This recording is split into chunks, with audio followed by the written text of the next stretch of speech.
origin of the nucleus, and ER is probably due to invagination of plasma membrane, okay, because it had that origin. As far as the endosymbiosis, this is for chloroplast and mitochondria. And in fact, there's a lot of evidence there, so I'll just review this because it's very interesting.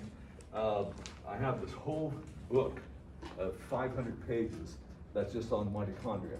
And I was trying to read that over break, ran out of time, but it's very, very interesting. And of course, a lot of the information here about that ties mitochondria to alpha proteobacteria, okay, or at least an ancestor. They share a common ancestor.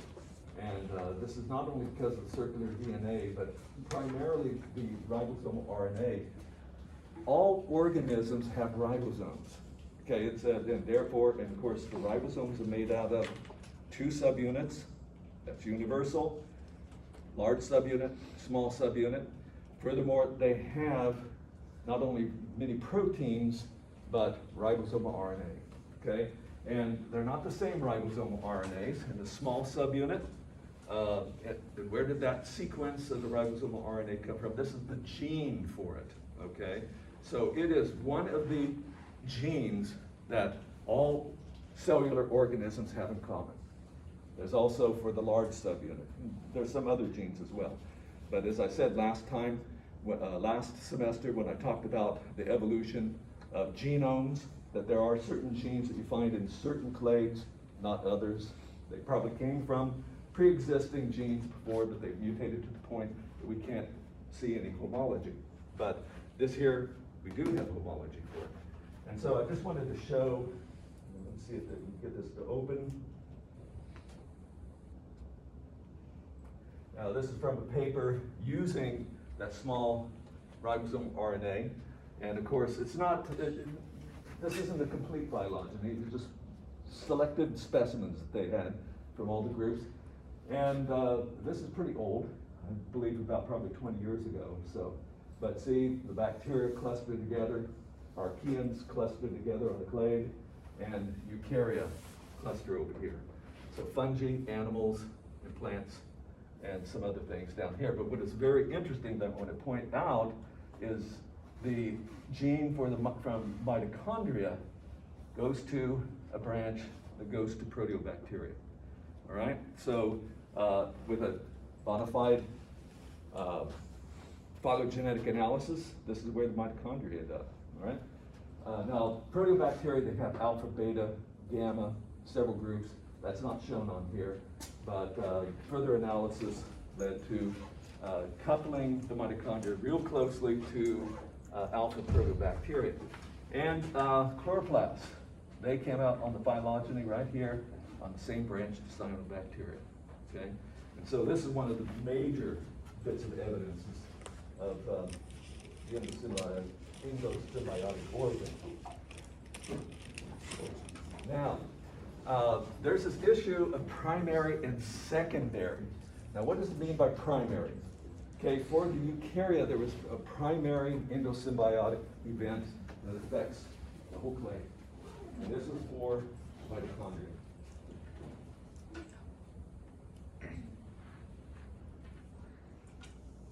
I'm going to abbreviate this endosymbiotic origin of mitochondria, because all eukaryotes, with a few exceptions, have mitochondria. Now, the ones that are exceptions, I'll mention them a little bit later here, belong to the Excavata. We went over there yesterday. However, we know that they came from ancestors that had mitochondria because in the nucleus they have genes of mitochondrial origin. And there's no way they could have those genes of mitochondrial origin if they hadn't previously in their ancestry had mitochondria. Okay? So that's a primary endosymbiotic origin where it was an alpha bacterium, alpha proteobacterium, that became an endosymbiont in an early eukaryote. That's primary. Now, what about chloroplast? Chloroplast, that endosymbiotic event happened much later. already after we have branching here, deep branching, and diversification of eukaryotes. Because there's only one clade in which there is a primary event, and that's Archaeoclasta. So this primary, put it up there, endo-symbiotic origin, don't have it through here, chloroplast. Okay, that's an apomorphy, right, for the Archaeoclasta. Now, so in this case, it is proposed that the early archaeoplastid ancestor, what was heterotrophic, early ancestor of Archaeoclasta had an endosymbiotic event with a cyanobacterium, and that eventually evolved into the chloroplast. Good. Once again, a lot of the genes from the chloroplast that correspond to genes that are in cyanobacteria have been moved to the nucleus. Now, the genome of mitochondria and the genome of chloroplast, they don't code for too many of their proteins. Most of those proteins come from encoded in the nucleus. But for mitochondria in animals, so this is about animals, it's not about the rest of the organisms. The mitochondria from animals, depending on the species or group, contain anywhere from 800 to 1,200 different proteins, and out of all those proteins, only 23 of them are actually encoded in the genome of the mitochondria itself. So you see the vast majority of information has been transferred to the nucleus. And all of these 23 proteins that are encoded by the genome in the mitochondria code for proteins that are in the electron transport chain. Not all of the proteins that are in the electron transport chain, but some of them, okay? So, interesting events here. Now, what about secondary? Now, for one thing, if this here is a clade that has the evolved chloroplast, Archaeoclasta, a little bit later on I'm going to show that in the next lecture we can go into this. I still fleshed it out a little bit more here than what I'm going to cover in this lecture. It's mostly going to be covered in the next lecture. But cyanobacteria, let me just put it over here. Cyanobacteria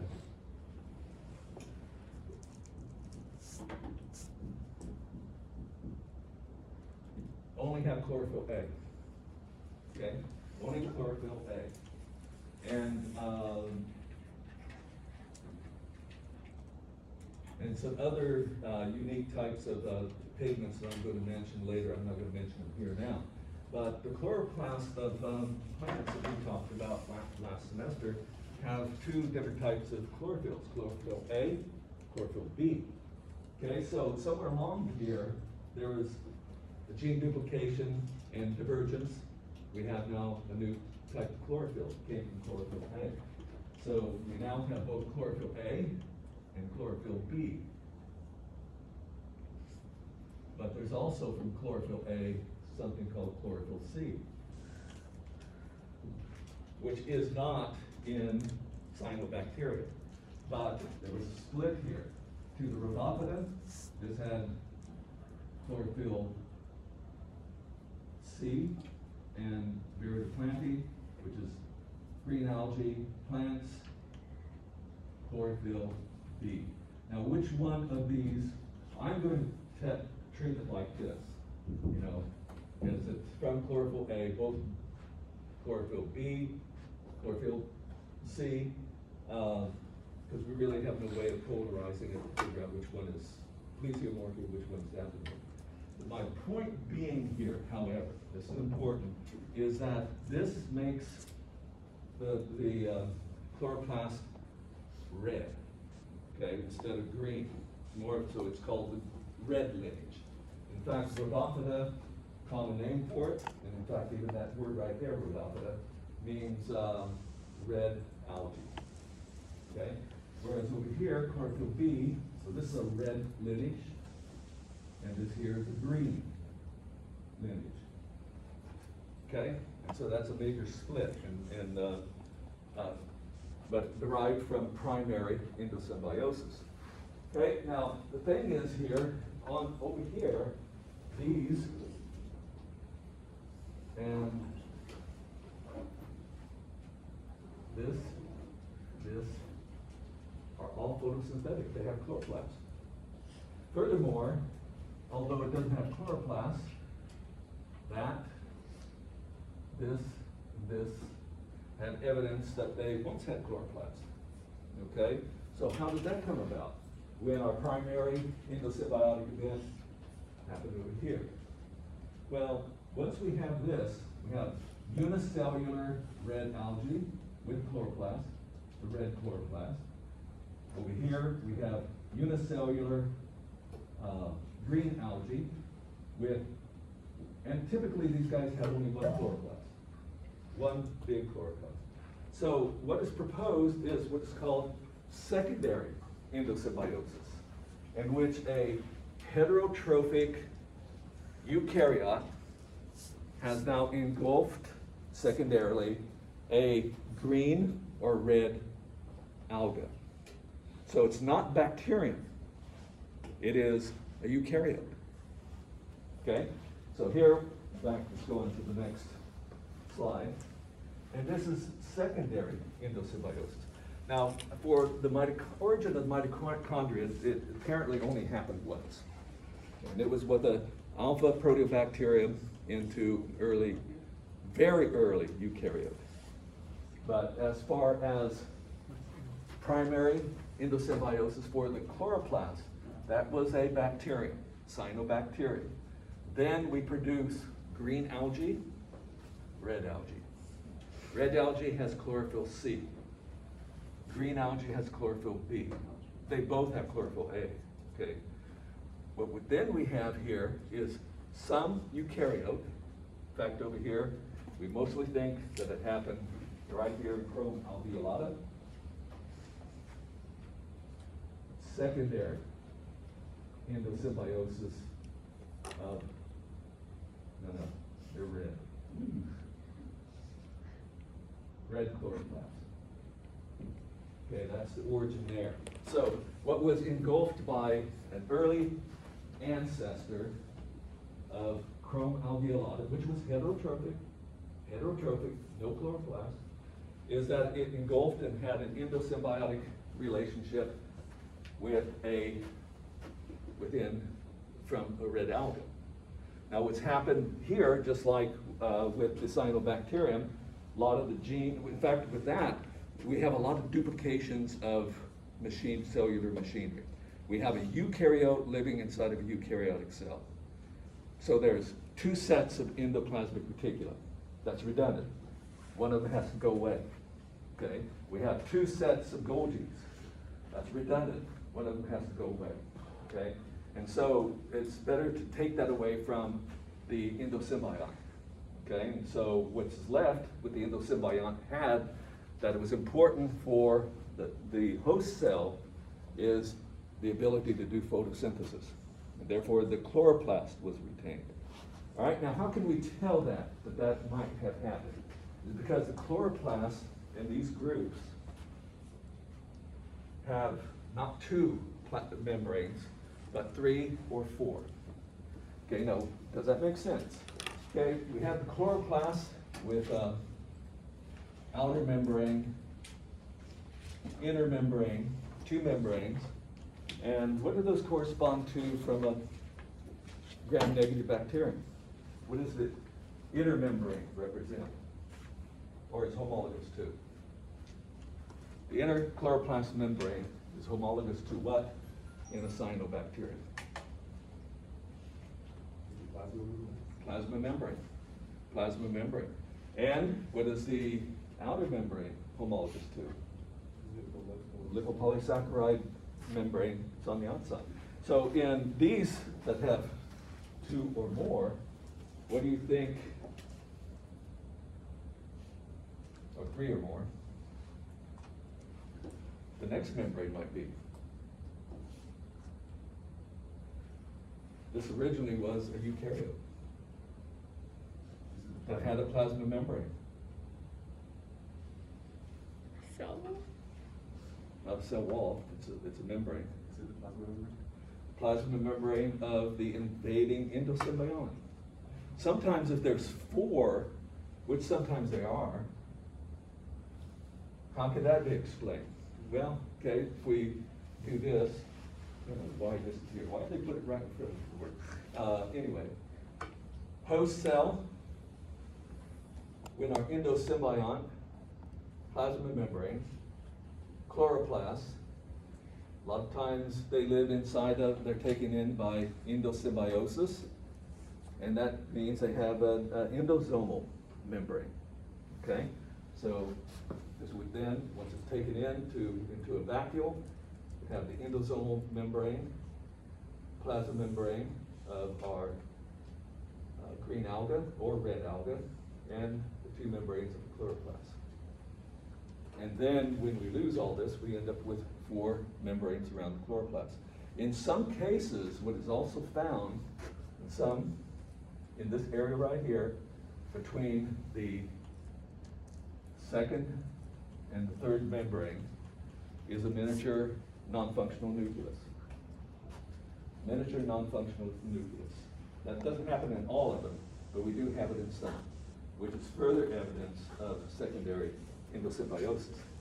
Okay, so we believe that happened here with red alga, or Chrome alveolata, and although Coleophora, Apicomplexa, and Oomycota they're not photosynthetic, they have either plasmids, that is non-photosynthetic derivatives from chloroplast. We know that they come from chloroplast, but they're not photosynthetic, they're used for something else, starch storage, fatty acid metabolism, so they've retained that. Or they have genes in the nucleus that we know came from chloroplast, okay? And so that's evidence of secondary endosymbiosis, yes. Is the endosymbiont here It's a eukaryote. the heterotrophic eukaryote? It's a well, the original host was heterotrophic. Right. And they engulfed a photoautotrophic eukaryote. So do you call the whole thing together endosymbiont, or do you just? Well, the process for the origin of the chloroplast there, I'm saying it's a secondary endosymbiotic origin for the chloroplast. Mhm. Okay, so that was once a eukaryote that contained a chloroplast, and now it has lost its identity. Now, is this outrageous? I mean, does it not make sense? Well, actually today we have a lot of different unicellular organisms that are endosymbionts in other plants and animals. Take, for example, corals, okay? What do you know, what's a coral? Is it a plant? Animal. It's an animal, okay? And we'll cover corals later. But it's an animal, and usually these corals are found, not always, but a lot of times in very pristine water. Now, animals are heterotrophic. Therefore, they have to be eating bacteria, they have to be eating something organic, all right? They usually are, some of these species of coral are found in very pristine waters where there's not a lot of nutrients. And what they have is endosymbionts inside of their cells, in vacuoles inside their cells, for various species of dinoflagellates, which are photosynthetic. And so it's a mutualistic relationship. The dinoflagellates are providing the corals with photosynthetic material, okay? Sugars, amino acids, something that the corals themselves can't get. And have you heard that with global warming, some of these corals bleach? You've heard that phrase? What does that mean? What it means, bleach? Well, what's the color? It means to lose color. But what is the color? It is the photosynthetic pigments of the dinoflagellates. Okay? So what's happening is that, now these are not organelles. These are two separate organisms. The dinoflagellates can live just fine outside of the coral. Okay? And so this is what's happening with bleaching of the corals, is that conditions have changed to the point where the dinoflagellates say, this is not a good place to live, I'm going somewhere else. And they've left the corals.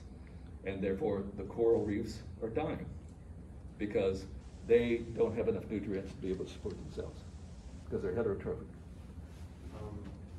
Did you say the fourth layer or the outside layer? Was it? Okay, if there's 4 layers, usually if they have just 3 layers, that extra layer is the plasma membrane of the eukaryotic alga that was the endosymbiont. Okay, if there is 4 layers, one of those layers, the outermost layer, the fourth one, is probably the endosome membrane. Oh, like the trans. Well, okay, so if we have, take something in by endocytosis, of course, we have invagination of the plasma membrane, right? And it buds off on the inside is something called an endosome. And so if we have a eukaryotic cell with chloroplast that enters through the endosome and retains the endosomal membrane, we have 4.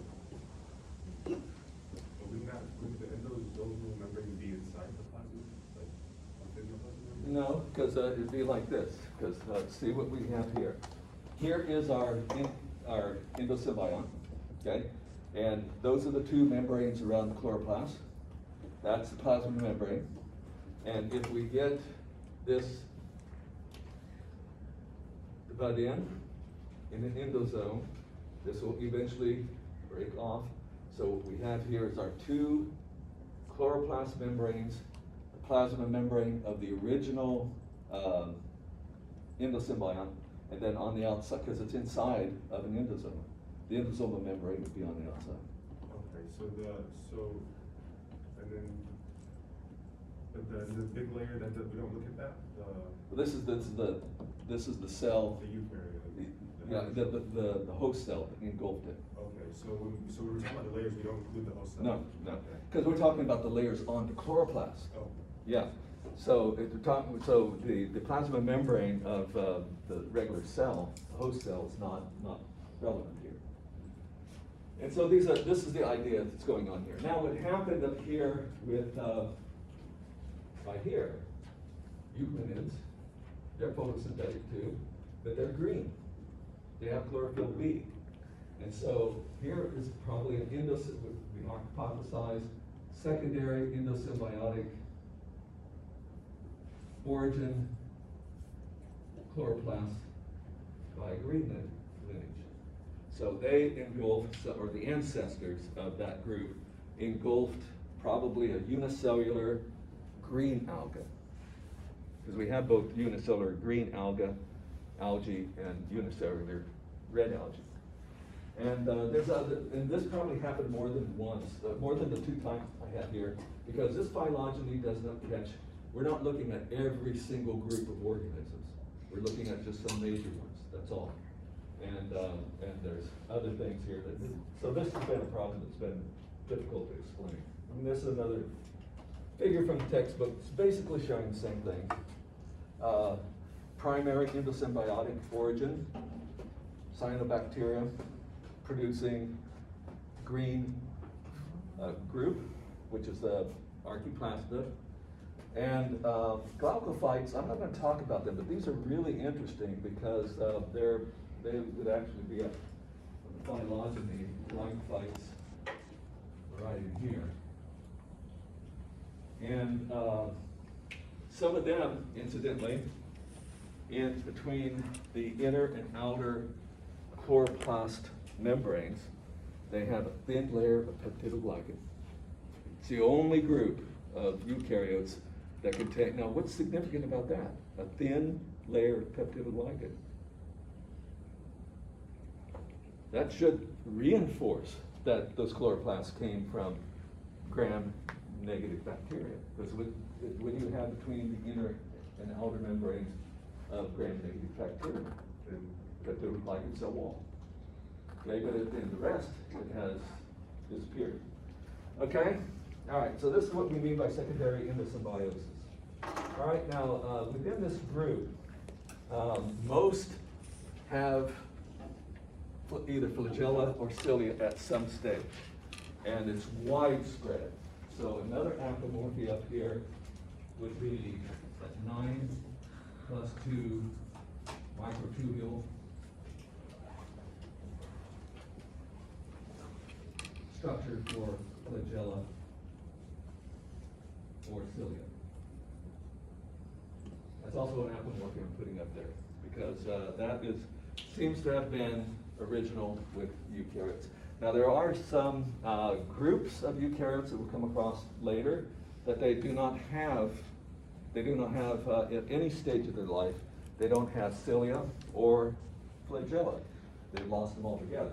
Now, and so that's going to be an apomorphy for some of those groups when I get to them. However, one of the problems with lost characters do get lost, but one of the problems with lost characters, they look the same as if the character hadn't been there to begin with. And so, when a lost character can be counted as an apomorphy, we have to have good reason to believe and know that it should have been present, and therefore its absence is significant, right? And with this, of course, we have it so widespread all throughout eukaryotes that we have that 9+2 microtubule ultrastructure of mitochondria and cilia, that its absence in some groups is surely a sign of secondary loss. Okay, so they have this at some stage. Okay, so there, as I go through these slides, when you see a double asterisk like that, that signifies a synapomorphy. Okay, that signifies a synapomorphy. Earlier in this, some of the things I mentioned, I didn't put the double asterisk there, but nonetheless, from henceforth, you'll be seeing this. Okay, now, we looked at yesterday in lab, yes? Does that mean like there's 9+2 microtubule structures? Yeah, that ultrastructural design for cilia and flagella, that's the apomorphy. Okay. Yeah. What did like the 9+2 mean? Well, the 9 are the outer microtubules, and the 2 are in the middle. Oh, okay. Oh, yeah, so, because when you have a cross-section of a cilia or a flagellum, that's the ultrastructural design, and it's widespread all throughout the eukaryote. Okay, so these groups, we already, major branches, early branches of the eukaryotic tree. And I emphasize that the relationships of these groups, usually we have a lot more evidence for inside the more recent clades, but down here it is really, really foggy. Therefore, instead of trying to resolve that, like I said yesterday, I'm putting this as a polytomy, and even in your textbook does that, because that the basis for saying say SAR is more closely related to arthroplasta than it is to amorphia or anything like that is rather not strong evidence. Okay, so we're just going to leave it like that. So these are the four major branches. And what we went over, as I said, the phylogenetic relationships among them are controversial, but the groups that belong to these particular clades, they're a little bit more well established by DNA evidence. Okay, and even your textbook here, this is showing also a polytomy. Now, one of the things, where do you put on a diagram like this, when they're using square types of stuff, where would you put the apomorphies? Is you would put them on the stem, all right? So down here, put the apomorphies there. You would never put the apomorphies on the lateral bar. And so everything, the two clades are on the lateral bar. They are the same as what I'm doing like that. Okay, just wanted to point that out.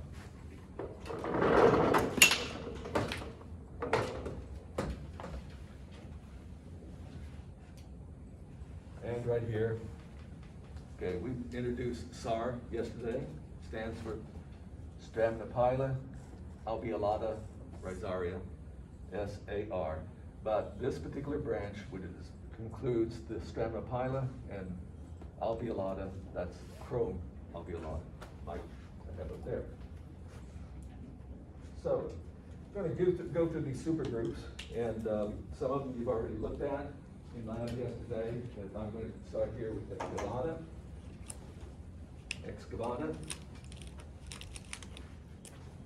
one of the apomorphies, because for each of these groups, I'd like to come up with some evolutionary support for their monophyly. So I'm trying to come up with a lot of them, the evidence is DNA, but to give you evidence as a synapomorphic DNA sequences is very difficult to remember, and it doesn't make a whole lot of sense. So I'm looking for some sort of morphological character that we can bite into that can make sense. So these guys have, these are all unicellular. There's no multicellular organisms here. They're all consist of a single cell. However, they have a ventral feeding tube.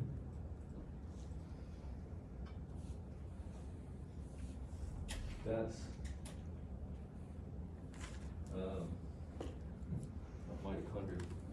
Where did the eraser go? Oh, there's one behind the pole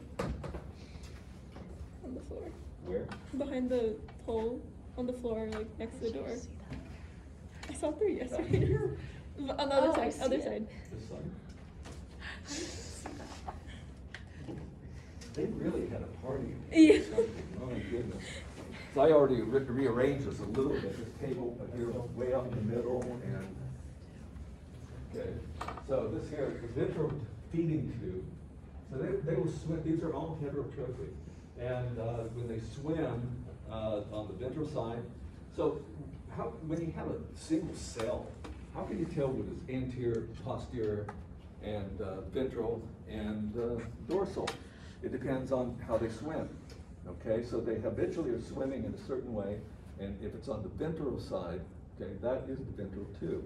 And so it's sort of like a scoop, and they're picking up bacteria. And this is where they will take it in by endocytosis. Okay, so then it's supported by microtubules. Okay, so that's apomorphic for that group. And it's a feeding group. I said tube, let's go ahead and stay consistent with a group. That's like the same as the oral root. It's similar, however, that ends up way over here, and its structure is way different. Okay, it's way different. They're not, the feeding group and ciliates is not supported by microtubules. It's a totally different structure. Okay, so two basic clades here, Parabasalia. And this is one group that doesn't have mitochondria. So, okay, so I'm putting that there as an apomorphic. Now, as I said earlier, a lot of times these loss of characters are tricky. Okay, they're tricky because they look the same as if they weren't there.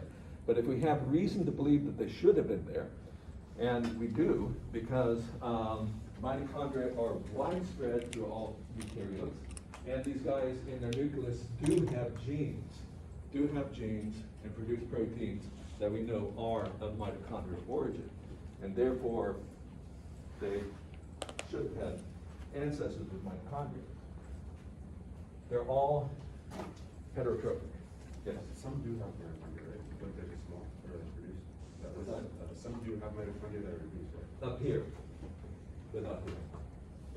Yeah, so I'm talking strictly about the Parabasalia.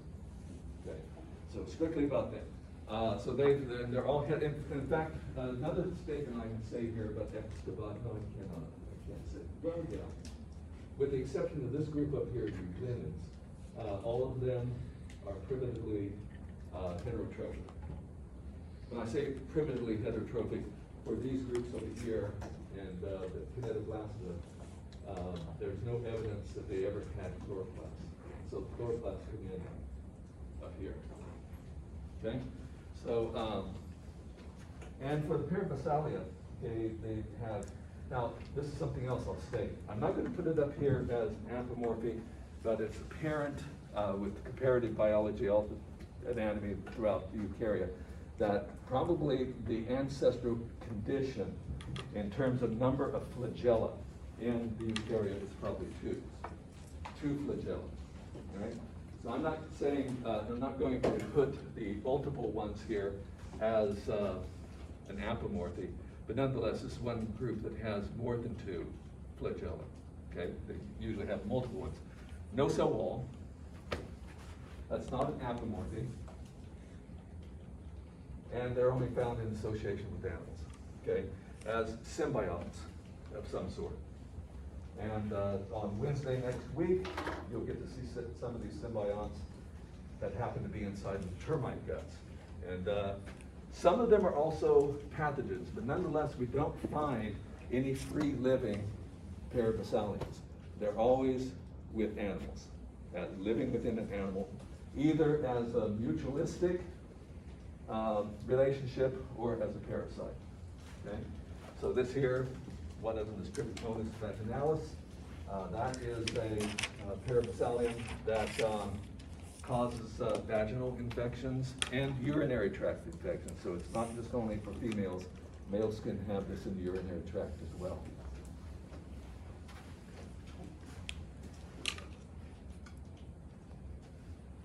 And in termites, I already told you how cute this thing is, and you'll get to see it. Trichonympha and the Streptomastix trichomonas. I'll show pictures here, okay? So this is what a real good photograph, lateral photograph of Trichonympha. It's just covered with flagella. Nucleus is right there. And it has food vacuoles. So it's been taking in pieces of wood, cellulose, by endocytosis. These things will link up with lysosomes, and the wood will get digested. They have the right type of enzymes that break down cellulose, as well as lignin. Lignin is a real hard polymer that is found in wood, and very few things can digest it, but they can, okay? And this over here, the Streptomastix, notice scale bar, okay? Has multiple flagella, and up there something called Trichomycopsis that's also seen in termites. I went ahead and got a movie, although on Monday or Wednesday next week you'll be able to see it. Okay, where did my cursor go?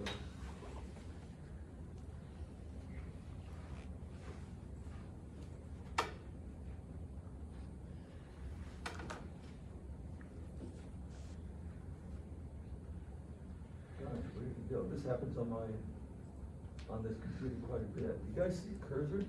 No. No.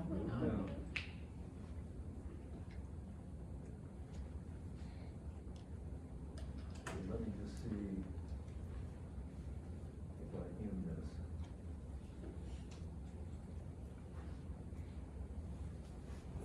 Great.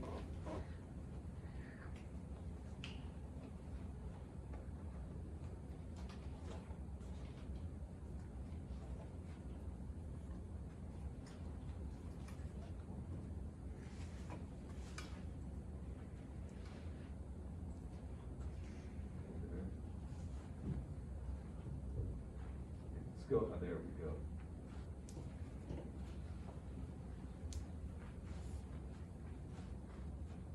Okay, wait for the advertisements. This here is a good movie. And this is what you'll be seeing, hopefully, we hope. And it's a low magnification. This is probably 40x. You know, these things can be pretty big, but this here is Trichonympha. That right there. This is Streptomastix.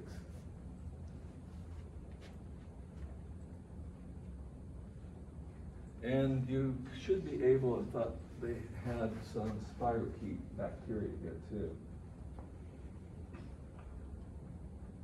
Probably shows up a little bit later.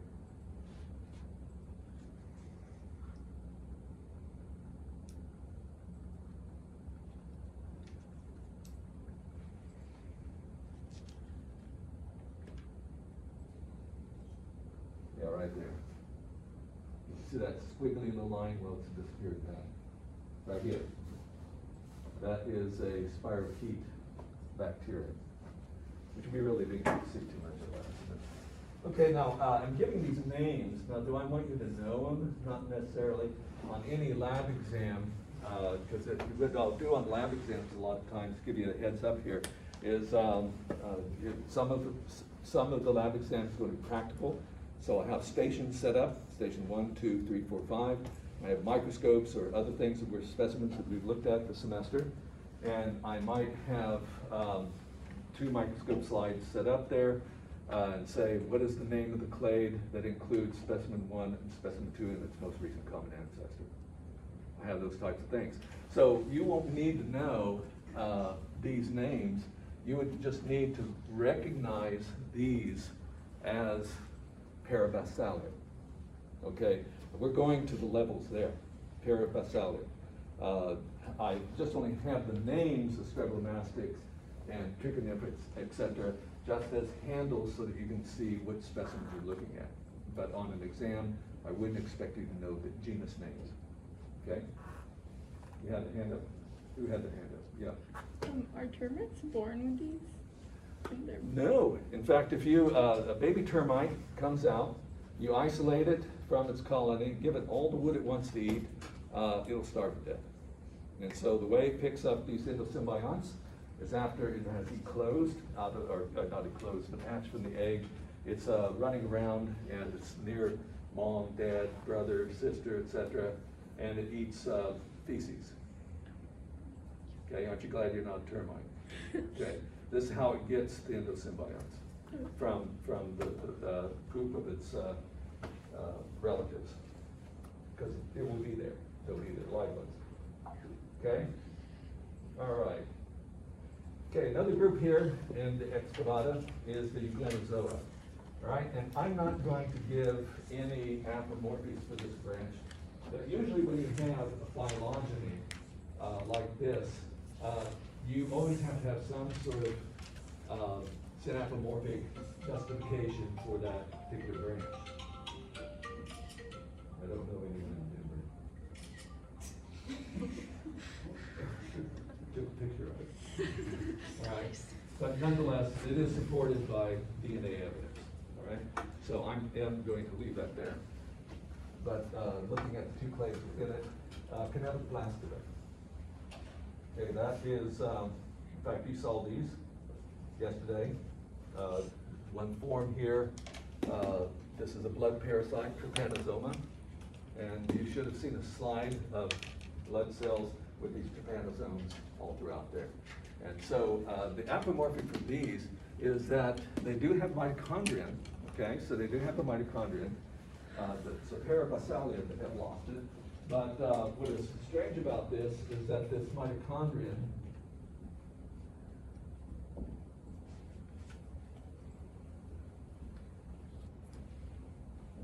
I'm going to abbreviate things up there, is it's large, and also it has, instead of the inner membrane being highly folded, it forms these real narrow tubes.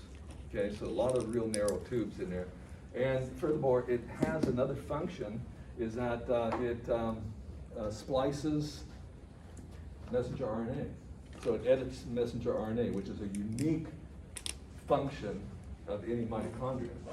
So these are really strange looking mitochondria, but that's very unique to them.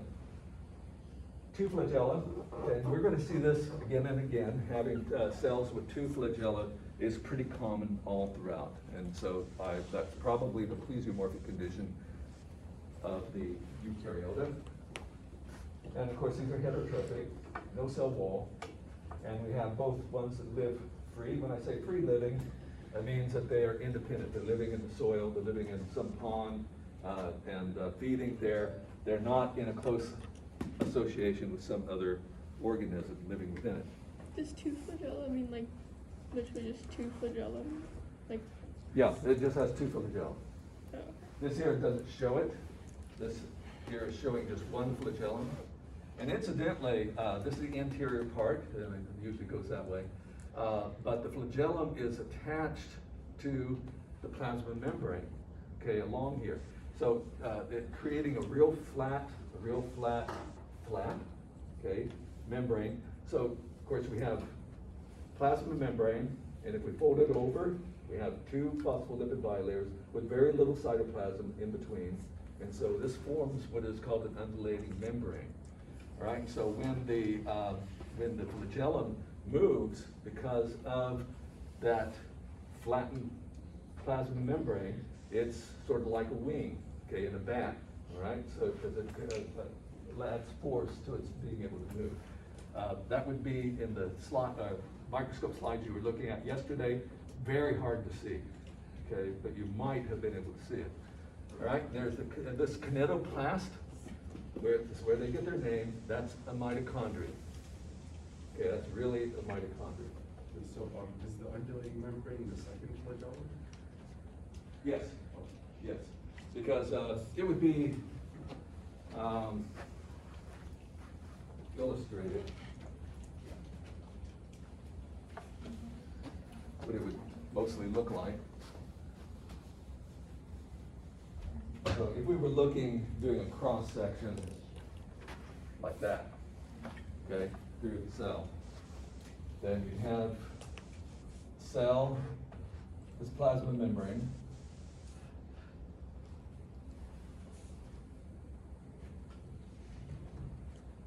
So that's plasma membrane, and this is where the flagellum is. So that's doing a cross section down like that. Okay, so out here you have your nucleus and Golgi and all the other organelles. In here you just have mostly just cytosol between the two membranes. There's probably proteins that anchor those two sides of the plasma membrane together and keep it as a flat, sort of sheet-like piece that could be used for motion. Is there any advantage or disadvantage to having such a larger mitochondria? Like it's more longer? No, not really.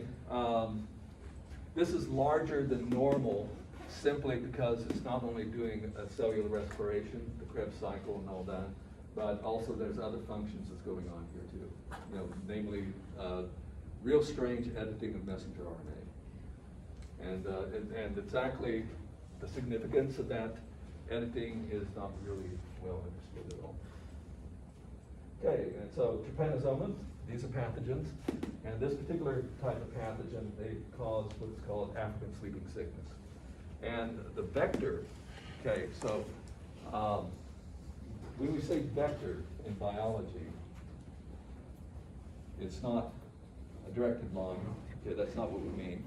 A vector here is not the causative agent of a disease, but it is the agent that spreads the causative agent of a disease. Okay, so this here, tsetse fly, it's in Africa. So this disease is primarily in East Africa. The tsetse fly is related to the housefly, common housefly we have here. A little bit bigger, and it's proboscis instead of having spongy tissue at the ends where it sucks up liquid material. It is real hard and beak-like.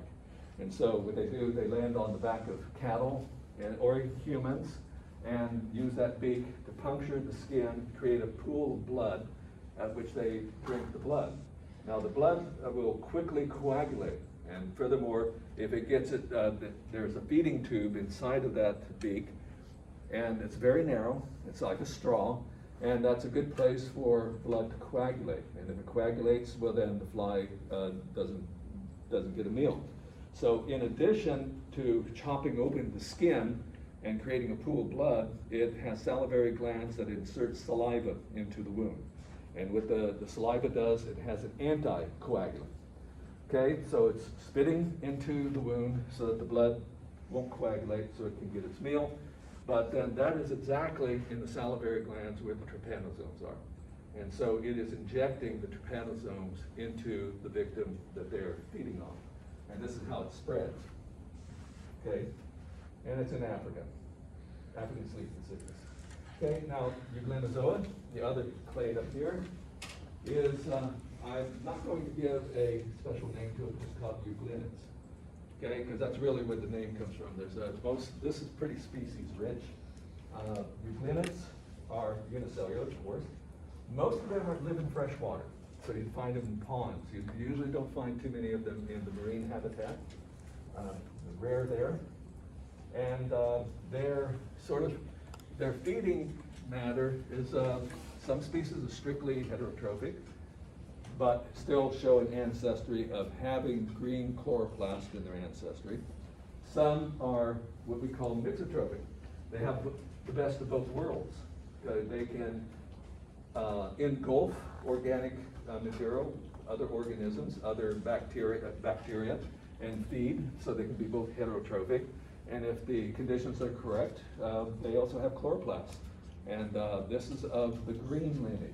So the apomorphia, I've already put it up there, is that the origins of the chloroplasts come from a secondary, evolved from a secondary endosymbiotic event from engulfing of a green alga.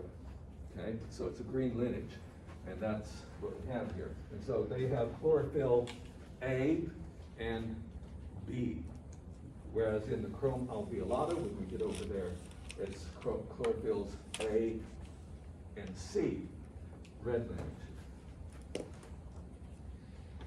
Okay, so usually what we find with photosynthetic organisms is that they usually also have cell walls. And this is what in the past, when there was only the kingdom Animalia and the kingdom Plantae, all these things that were photosynthetic and had cell walls were classified as plants. All these organisms that were heterotrophic and had no cell wall were classified as animals. And so these Parabathalians they were called animals. Kinetoplastids were animals. Euglenids were called plants. And you see that that type of classification makes no evolutionary sense.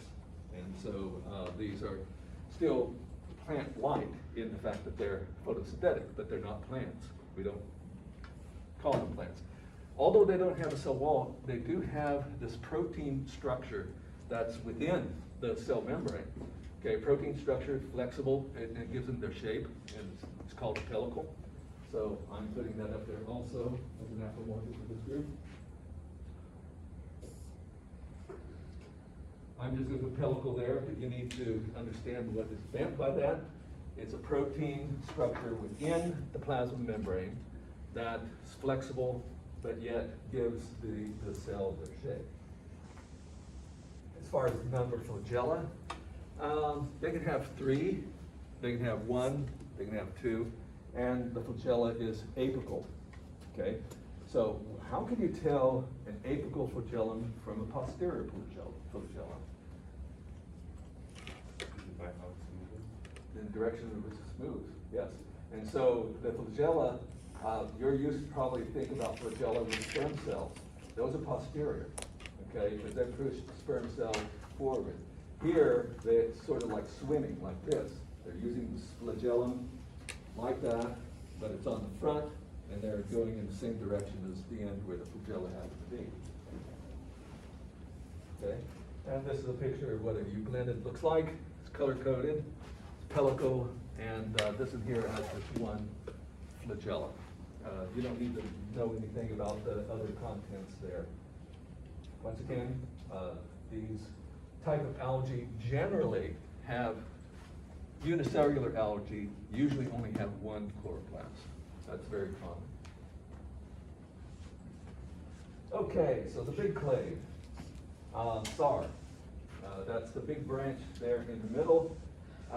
It's mostly been put together based on DNA sequences. And so down in this part, just like up here, I'm not going to put any synaptomorphies, okay, because I don't have any real good ones to do, other than DNA. 2 branches, we have already seen that. Chrome alveolata, that's a large branch in Rhizaria. And then within the chrome alveolata, there's also 2 other branches, alveolata and staphylococcus. And we'll look at those. Incidentally,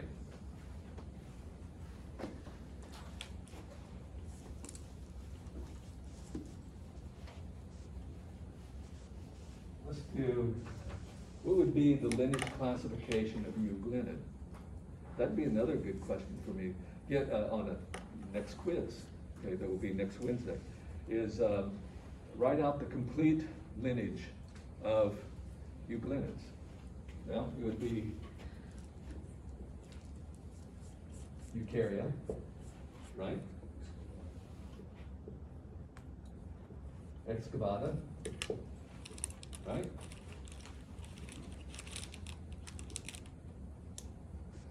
Euglenozoa, and euglenids. And that's the complete lineage of that particular clade. This type of lineage classification, and we don't need to worry, is this a phylum, is this a kingdom, is this a, you know, what taxonomic, Linnaean taxonomic level is it? I'm not gonna worry about that, just only the lineage makes sense, okay? No clades. Okay, so getting back to SAR, Chrome obulata. Already put up there on the phylogeny that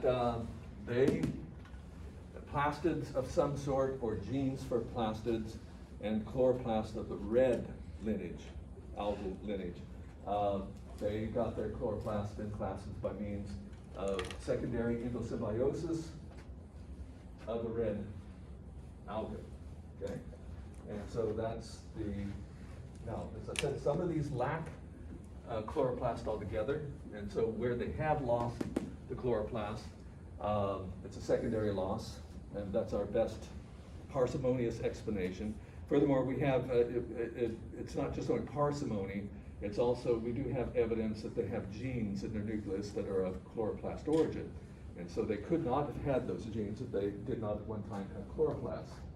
And others have, when I say plastid-like organelles, these are organelles. I didn't talk last semester too much about them. I just went into chloroplasts, but there's many derivatives of chloroplasts. They're just simply called plastids. And we know that they are non-photosynthetic organelles, but they're derived from plastids. In fact, in plants, it isn't every cell that has a chloroplast. What part of the plant would not have chloroplast? The stem, or not the? Well, deep in the stem, yeah, because what good would it do? Light can't get there. It's only in the leaf, you know, where light can penetrate. Or if it's on the outside of the stem, the epidermis of the stem, yeah, light can go there, but in the middle of the stem, light doesn't penetrate there. And furthermore, just as much of the plant is, that you see above ground is underground. And so they don't, those cells in the roots, they don't have chloroplasts, but they may have plastids, okay? And in fact, early development of the leaf, originally it will have plastids without chlorophyll. And once the leaf folds out, then it'll start producing chlorophyll, and that will be inserted into the plastids. So we know that happens. Okay, the two subclades here, alveolata, chrome alveolata. This are Straminophila. This is sometimes also called chromista. Now, we're going to call it Straminophila, okay? But in the literature, as you go on, you'll come across this word, I'm sure, because it's sometimes used interchangeably for Straminophila, right? And both of them have many different groups. And I'm just going to simplify it. We're only going to give 3 different major groups to each clade, but I want you to know that there's many more. Furthermore, with these groups, I'm not going to give their relationships. Who is more closely related to whom else? It's enough, I want you to understand the overall pattern, but within here, we just list them. Just list them, okay? We're not going to say who is more closely related to whom. Okay, so first of all, Straminophila, and I'm going to start putting on the top some of the lineage classification. What I have there in front of SAR would be Eukarya. Okay, it would be the lineage of the Eukarya, SAR, chrome alveolata, Straminophila. Okay, now the Straminophils, they have 2 flagella, but I already said that's probably plesiomorphy. So that is not the apomorphy that they have two flagella. The fact that they have two unequal flagella, one short one long one, that is not the apomorphy either. Because there's other groups that have two flagella in which one is longer and another is shorter. What it is here is that they have two flagella, the longest one is tensile. Okay, what does that mean? Okay, so here we have cell, there's one flagellum, there's the other flagellum, and of course, remember that the flagella, we have that 9+2 microtubule arrangement, and on the outside that's ensheathed by plasma membrane. That's still on the outside of the flagellum or cilium is still phospholipid bilayer. But here it has strands that are sticking out. Little tube-like, finger-like projections of phospholipids. That's what is meant by tensile. That is what is meant by tensile. Okay, and that is very unique to the stranded fiber. Okay, flagella, long tensile. So I'm abbreviating that. That is the apomorphy. Furthermore, in the chloroplasts, they have a special type of pigment other than, besides chlorophyll A and chlorophyll B, called fucoxanthin. And so this is unique to them. And it gives them sort of a golden green color to their chloroplasts. Okay, abbreviate there. And so those are the two apomorphics for this particular clade. All right? And of course, they have chlorophylls A and B, chloroplasts by secondary endosymbiosis. One of the good things, and this here, you don't have to memorize this to understand it. Memorize the phylogeny. Because one of the beautiful things about these phylogenies is that if we have endosymbiosis down here, and they have chloroplasts of the red origin, hence having chlorophylls A and C, you expect that in all the descendants. And therefore, you don't have to memorize all that stuff. If you understand that in the excavata, that down here, even though it's not an apomorphy, that they were primitively, ancestrally heterotrophic, you don't need to memorize that these are heterotrophic and those are heterotrophic, because they would all be heterotrophic unless something arises there that makes it different. And so by knowing the phylogeny and the characters on the phylogeny, you don't have to memorize all these things that I'm giving, okay? It makes a very good summary right there. But I'm just mentioning here as repetition. So when they do have the chloroplasts, secondary, with the indication that they were by secondary endosymbiosis, is that there's more than two membranes. Okay, and as I said, I'm going to give you just only 3 clades. Now, in a Linnaean classification, these clades are treated as phyla, all right? Now, I'm just mentioning it for those of you who want to know it, but as far as I'm concerned, I don't care about what level they are. I'll mention it because it may be important to you later on, but here, I'm just going to call them just by their taxonomic names, and that's all. So one group here is Bacillarium opida. Okay, to help you with pronouncing, is that when it has this ending, phyta, this means leaf, because they were once believed to be plants, okay? So phyta is related to that, but where the accent belongs is on the O just before. Bacillariophyta. But then the adjective form, you would say bacillariophyte. That's what gets a little bit confusing. Okay, that's the adjective. You would refer to it, this is a bacillariophyte. But the name of the group is Bacillariophyta. Okay? And so these are diatoms. And they are both common name diatoms. And the diatoms of both freshwater and marine, and we'll look at them a little bit later here. And then, another one group here is Phaeophyta. Once again, Phyta, and the accent on the O, just preceding it, Phaeophyta. And the third group, Mycota. These are called water molds. These are that's common name is that they are brown algae. So I'm going to look at the characteristics of each one of these. First of all, Basilariophita, diatoms. They're all unicellular. And what is interesting about them is that they do have cell walls, but the cell walls have silica. So we'll say here silica cell walls. Okay, so I put it out here. There's a lot of information. Hydrated silica and organic matrix. That's, you could just say they have cell walls of silica. Okay, that makes them look like glass because silica is a major component of quartz. Quartz is a major component of glass, and so glass has a lot of silica in it, and so they're glassy cell walls.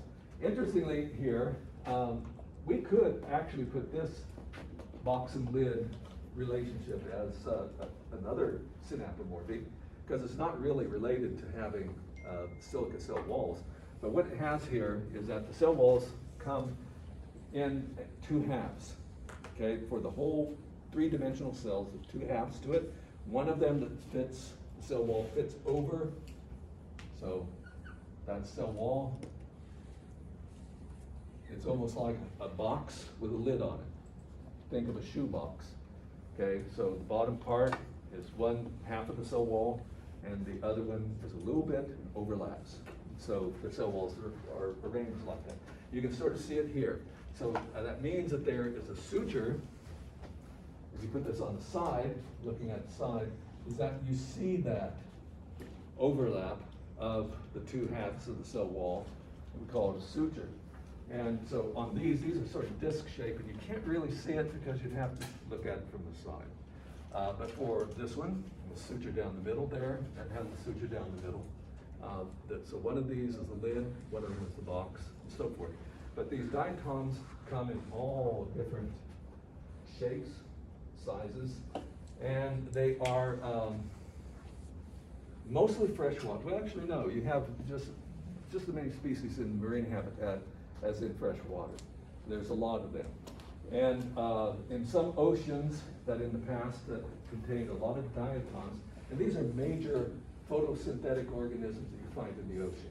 So they're one of the primary producers of photosynthate in ocean habitats, far from shore. And when they die, of course, this glass cell wall doesn't dissolve, it ends up in the sediment and becomes part of the rock or the sediment. If this gets uplifted as stone, then it can be harvested as diatomaceous earth. Now, why this? Because all these tiny microscopic glass cell walls serve as abrasives, and so you can find it put into toothpaste, into scouring powders, and other things like that. And so it is mined for these purposes. Now, these have a diploid life cycle, and I'll come back to life cycles a little bit later. So I'm not mentioning this as an apomorph. It's just because we have all sorts of, some of these groups will have haploid life cycles, some of them will have a complex life cycle, and I'm going, at the end of this lecture, I'm going to give a few examples of life cycles, including those of the diatoms. Our life cycle is the only game in town. There's another figure showing all the different patterns of different species of diatoms. That can be very interesting to look at, but we got to move on. Another clade here is Phaeophyta. These are brown algae, called brown algae, and they have cell walls that contain algae. So Phaeophyta up here. I'll just put algae. All right, now this is a complex carbohydrate. Okay, it's a structural carbohydrate. I mentioned that the algae, it's harvested. We use it for agar. Okay, so when we have agar plates, when we do electrophoresis, that agarose gel is made from a derivative, a type of algae. Okay, and this algae is also put into various foods as a thickener, and so it has some economic value here. I'm going to go ahead and put up here, even though I don't have it marked there, that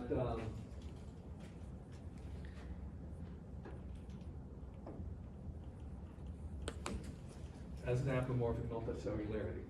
Now, this is not a strong apomorphy, because most of what we're looking at in these clades here, they're unicellular. But multicellularity in eukaryotes have evolved multiple times independently. And so it is a convergent character. So we're multicellular too, right? But our multicellularity is different evolutionary origin, but still. So these are all multicellular seaweeds, and therefore they're growing very, very close to the shore. You won't find them way out in the deep ocean, except for some of them that have floats in around Bermuda in what is called Sargasso Sea, because there's a type of species or genus there that happens to live, and they're floating near the surface. So any multicellular algae, any multicellular algae, the bodies are called a thallus. So the whole body is simply called a thallus, right? And then a lot of times the thallus will be made up of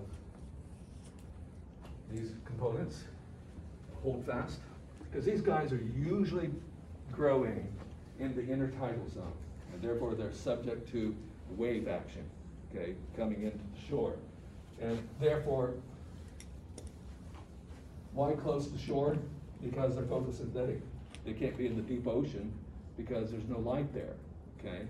In the deep ocean, what you have are unicellular photosynthetic organisms like dinoflagellates and diatoms, but not real big plants.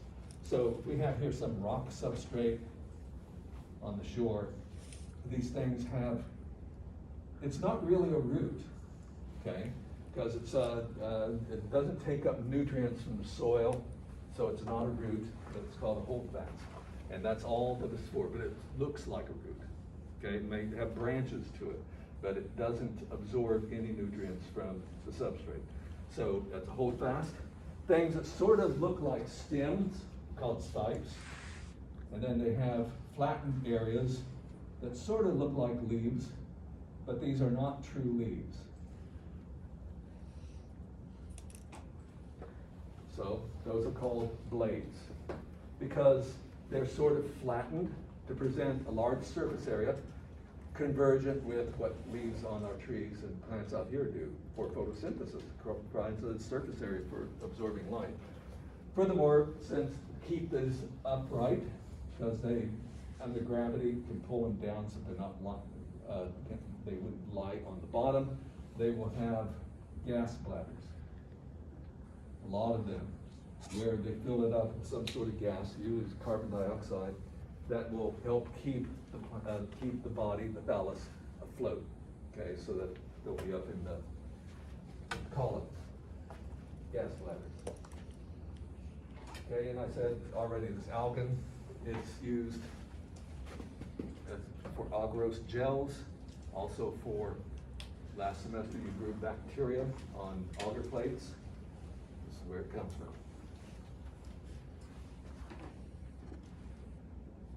And the microbiota. This is the last group is Phanerophyllum that I'll talk about. These happen to be called water moles, downy mildews, and in fact, originally they were classified as fungi. They were originally classified as fungi, and notice how far away that is. They're actually up here, fungi are way over here, okay? And that was because that they had a body form that was similar to some primitive types of fungi that we'll get to later. And filamentous heterotrophic, and what we call saprotrophic, okay?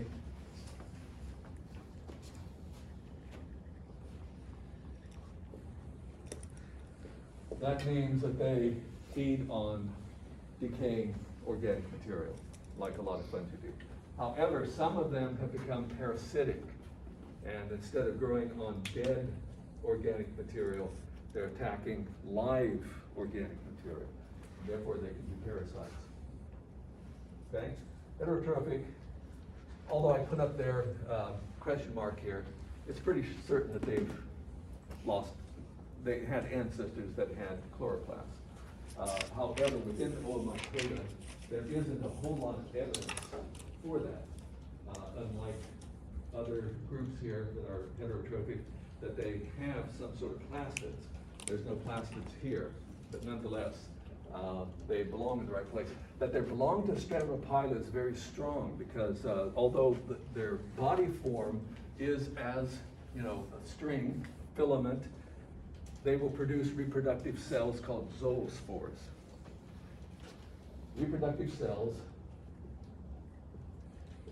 and these zoospores, single cell, reproductive, have two flagella. The longest one is tinsel. We only find that type of situation in Stratohepila. Therefore, and furthermore, with the advent of DNA sequencing, they also, with various sequencing certain genes, they end up over there. Okay, now, one important one here is Phytophthora infestans. You don't need to know it, but I just want to point out that it is a parasite of potatoes. And potatoes originated in South America. In fact, if you go to Peru, Ecuador, especially Peru, I was in Peru 2 years ago, and they have a variety of different potatoes that we don't have here. There's thousands of different varieties of potato. But nonetheless, Europeans, they took these to Europe, and in the 17th century and so, and in places like Ireland, that was the main staple that the people had, okay? They only ate potatoes, grew, and this particular Oomycota, it's parasite on potatoes and destroys the crop. And so there was a great famine between 1844 and 49, where probably well over 4 million people in Ireland starved to death. They had no food. And this also prompted a large migration of Irish people to the Americas, and about that time. And furthermore, there was a form of a type of Oomycota that in recent years, I don't think it doesn't belong to this genus, it belongs to something else, but it started attacking frogs and other amphibians and caused a big die-off of amphibians all throughout the world. Have you heard of sudden oak death? Never heard of sudden oak death? Well, that's a big deal here in California. A lot of different species of oaks get sick and die. And it's been traced back to a member of this group, Oomycota. So they're economically important in that sense. Okay, going to this other branch, and then we'll be on the SAR. That'll be a lot. What they have right under the plasma membrane are these series of membrane-bound sacs, and they're right under the plasma membrane. So those are called alveoli.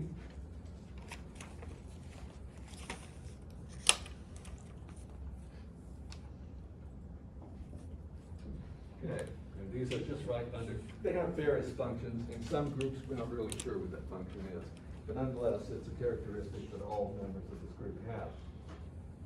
And so once again, I'm going to give you 3 different groups that belong here. Dinoflagellata, Coleophora, Acomplexa.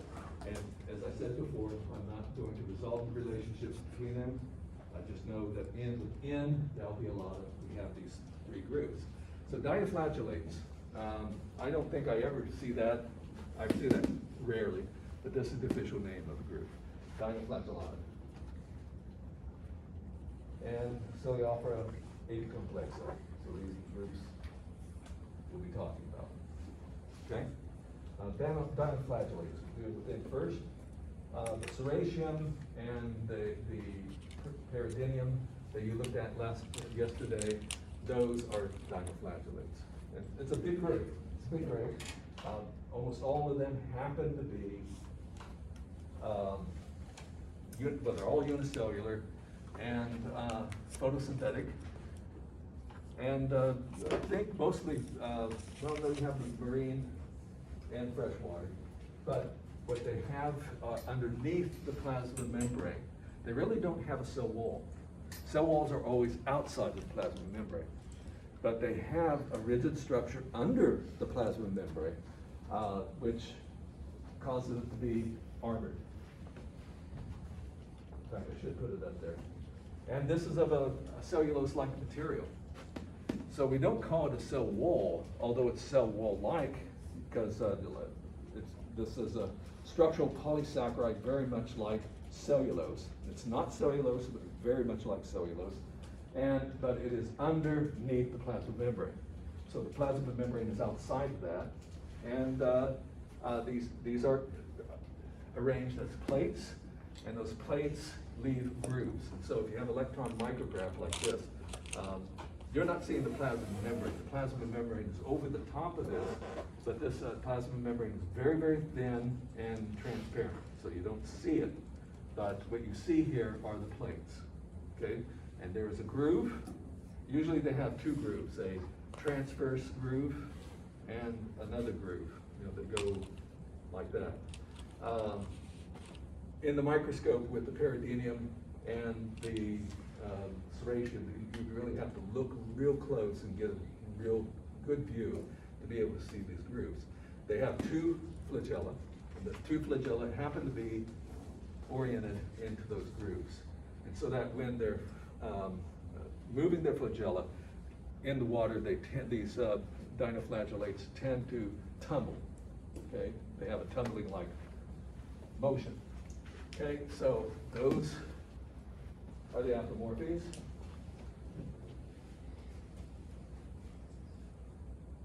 Armor, actually cellulose plates.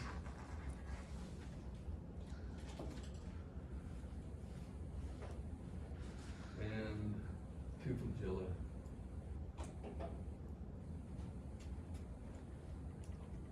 Okay, so that, once again, having two flagella is not the major point here. Because as I said, we find this pattern, two flagella, all over the place. It's the fact that they're located inside of these grooves. Okay, this is a pretty big groove, and some of them are economically important. And of course, since they belong to the chrome alveolata, this should be understood that they have chlorophyll A and chlorophyll C, because this is a lineage that has red chloroplast. This is probably not so important that you know that. Xanthophylls, that's another type of pigment that is in chloroplast. It's pretty common. I don't know why I put it on there. Probably because it's a nice word to spell. Not important. And furthermore, excess food they store as starch. Now, for a lot of these other algae, I haven't mentioned what type of carbohydrates they use for storage. But here, this is unusual, because usually these other groups have different forms of starch-like materials to store their excess carbohydrate. Here, it's starch, just like plants. I already mentioned this. Some of them are endosymbionts in corals. But they're not as endosymbionts living inside of the cytoplasm. They're living inside of it in endosomes. So they're in a membrane sac within the cytosol of the coral cells, but they haven't lost any of their identity. They can leave anytime they want, and they can live just fine outside. What is interesting is the morphology of those that are endosymbionts, same species, whether they're living in the coral or free outside of the coral, is that they have different body forms. And at first, they were thought to be different species, but they're not. They're the same species.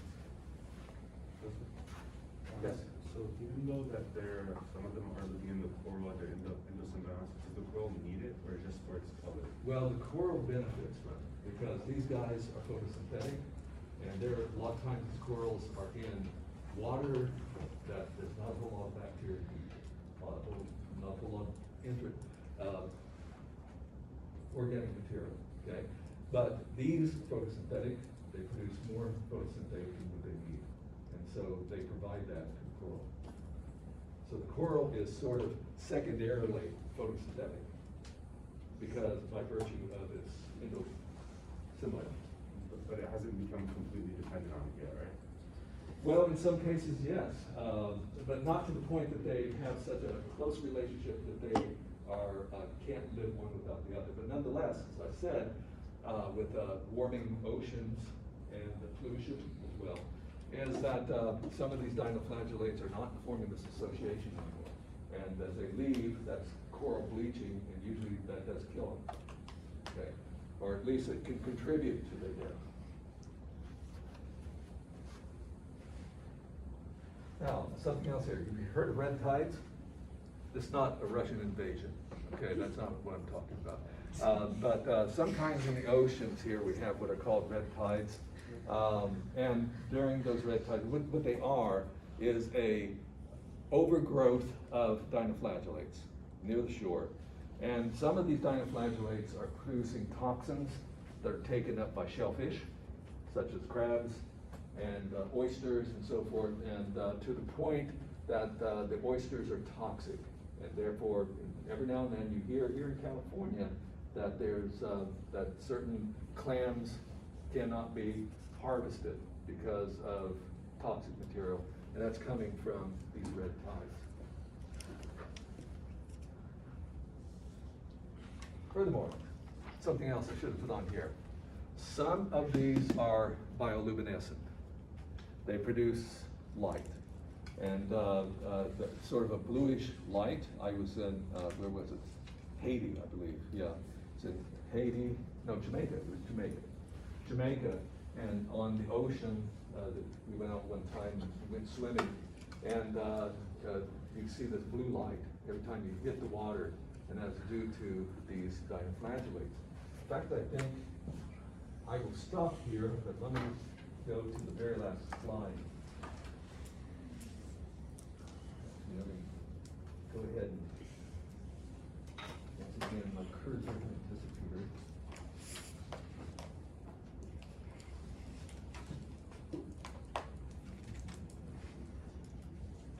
Okay, let's go to,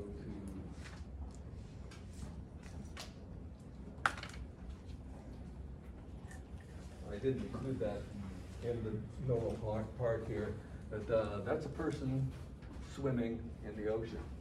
Okay, and all that blue all around him is he's surrounded by millions of dinoflagellates, and when they're disturbed, they produce this bioluminescence. So that's pretty common too. Okay, so that's where I'm going to stop.